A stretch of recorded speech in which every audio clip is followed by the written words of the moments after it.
आपले सरकार सेवा केंद्र आहे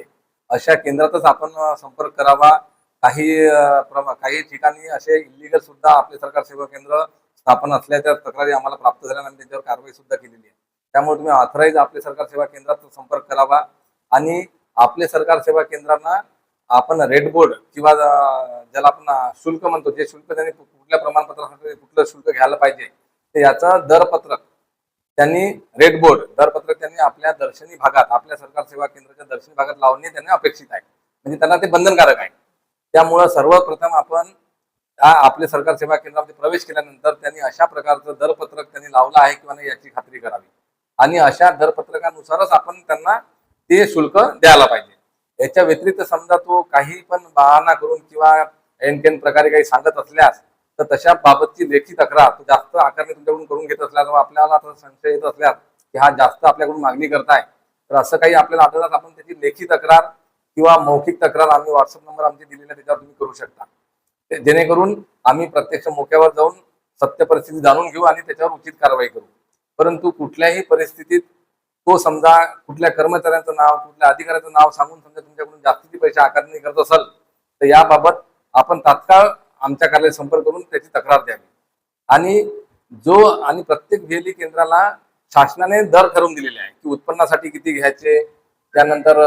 कास्ट सर्टिफिकेटसाठी किती पैसे घ्यायचे, शपथपत्रासाठी किती पैसे घ्यायचे, डोमेसाईलसाठी किती पैसे घ्यायचे, ईडब्ल्यूएस साठी किती पैसे घ्यायचे, याचा प्रत्येक रेट ठरवून दिलेला आहे आणि तो रेट घेणं अपेक्षित आहे। आणि त्यामुळं मी सर्वांना आवाहन करतो की आपले सरकार सेवा केंद्रवाले समजा आपल्याला त्या दरपत्रकापेक्षा जास्त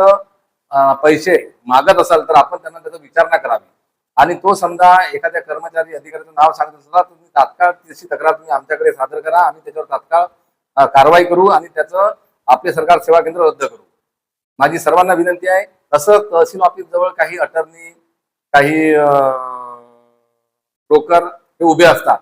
आणि ते तुम्हाला बतावणी करतात की तुमचं इन्कम सर्टिफिकेट किंवा कागदपत्र आम्ही काढून देतो, तुम्ही अमुक अमुक पैसे आम्हाला द्या। परंतु माझं आव्हान आहे सगळ्यांना की अशा कुठल्याही प्रकारचं सेतू केंद्र आपल्या तहसील कार्यालयात नाही आहे। आपण प्रत्येक प्रभागात व्हीएलई केंद्र स्थापन केले आहे, आपले सरकार सेवा केंद्र स्थापन केले, तुम्ही तिथंच डायरेक्ट अर्ज करू शकता आणि तिथनच तुम्हाला तुमचं प्रमाणपत्र मिळेल आणि त्याबाबतचं दरपत्रक त्यांनी दर्शनी भागात लावणं अपेक्षित आहे आणि ते पाहूनच तुम्ही त्याला पैसे अदा करावं। सर ते दरपत्र जे पाहण्यासाठी जे त्यांच्या दरवाजात पैसे लावलेले त्यांनी क्यूआर आहे, तो क्यूआर स्कॅन केल्यानंतर त्याच्यात दरपत्रकचे शुल्क दाखवते, काय डॉक्युमेंट कसे बनवायचे शुल्क त्याप्रमाणेच पैसे द्यायचे। यस, हे कुणाला म्हणजे नागरिकांना माहित नव्हतं, त्याच्याबद्दल म्हणजे नागरिकांना क्यूआर कसं